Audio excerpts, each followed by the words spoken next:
اعوذ بالله من الشیطان اللعین الرجیم. بسم الله الرحمن الرحیم. عزیزان محترم، مسائل اخلاقی و بیماریهای نفسانی یا نفسی در منی یک سوسایتی اگر زیاد چونه بسیار زیاد مسائل کرییت مونه در تمام فیلدهای زندگی، از خانگی بگر، از روابط های اجتماعی بگر و از دوستی ها بگر، بسیار زیاد مسائل کرییت مونه و پرابلم ایجاد مونه.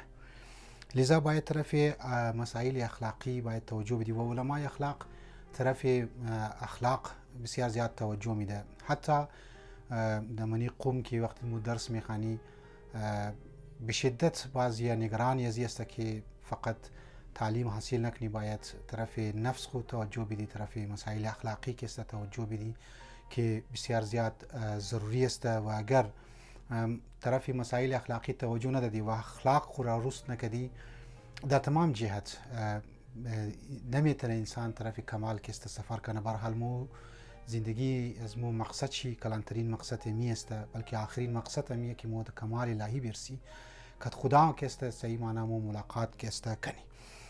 لذا دروسی که شروع کردم درباره سلسله دروسی درباره اخلاق است و مختلف گناه ها را یا مختلف نکات اخلاقی که علما بیان کرده مطالعه کردیم و در نظر خود ما صحیح است و من معاشره ما ضرورت داره او را میخوایم در خدمت شما بیان کنم.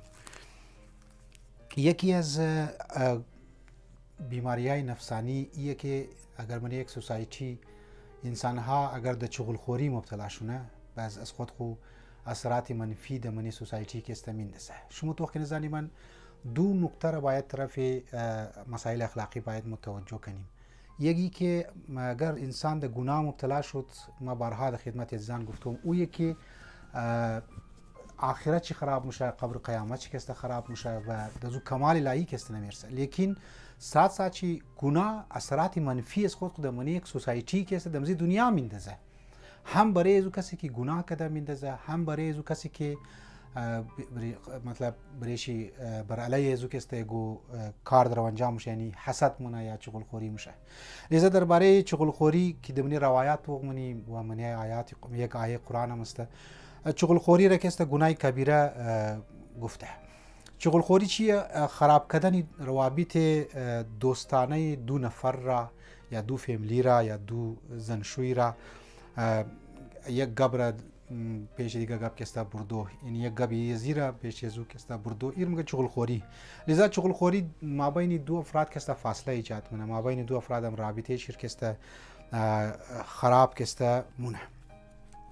و خبر است که چغلخوری از گناهان زبان است. این زبانی قدر خطرناک است عزیزان من که پروردگار عالم برای زی هم لب رایشته و دندان رایشته و زبان خود زبان است و زبان یک ریزه زبان دیگه است که باید بسیار مواظب باشی، مراقب از این زبان خو انسان باید باشه. لذا چغلخوری فاصله که است زیاد منه بین افراد ها.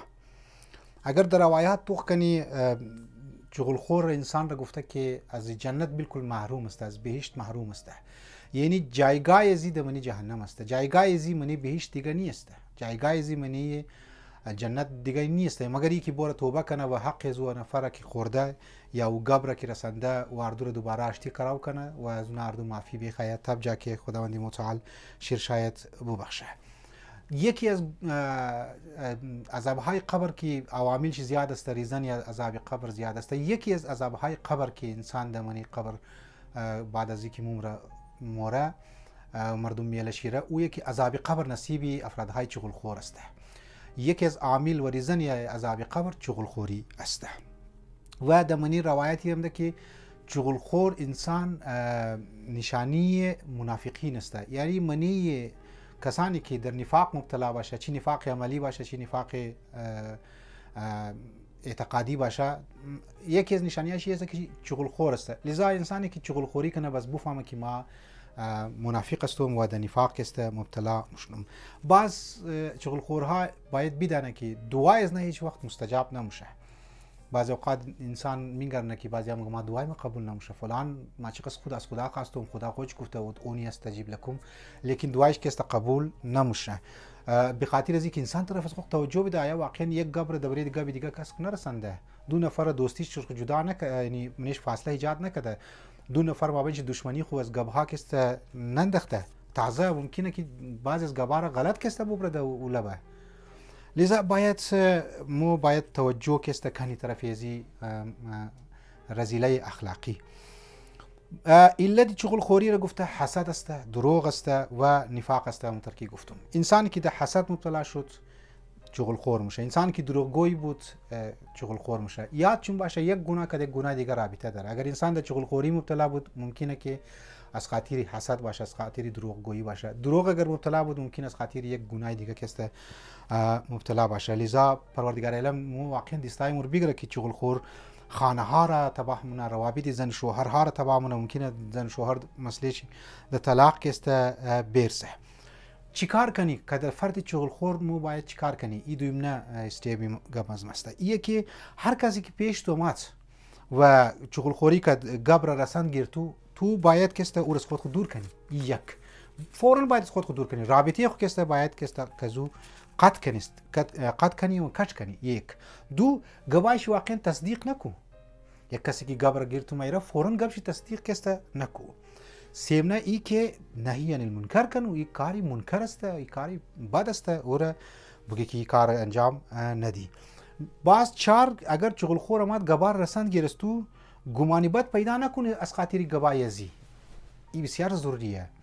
اگر تو د گمانی بد منی تو پیدا شد و از خاطر گواهی گمانی بد کدی پس معلوم میشه که تو چغل خور درو پروموت مونی. لذا که است گمانی بد که است نکو. چهارم چیزی که باید مو که چغل خورها باید برخورد کنی یکی فکری درست و نادرست را اصلا از گواهی زمینی خود پیدا نکو.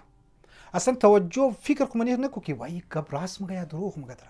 امیر حتی توجه نکو طرفشی که ای خودی او نفر را آیسته آیسته دمزو کارشی که است شرمنده مونه و اوی کار امکان داره که ایلک است بیده. و آخرین نکته زنی منی که گواهی شرکت تکرار نکو. اگر گب مات گیر تو زد، گب یک نفر را مات گیر تو آورد، او گب را دیگه تو گیر سیم نفر نگی، گیر چهارم نفر نگی، نشنه که خود تو چغل خورشی نسبت به فرد سوم. مو اگر اینها را رعایت کنی و علمای اخلاق که فرمولار گفته حتما مو از مسائل های اخلاقی که است مو سرفراز و سربلند که است برمشی. پروردگار عالم دسته های از مور بگیره که مو مراقب نفس خو باشی. و السلام علیکم و رحمت الله و برکاته.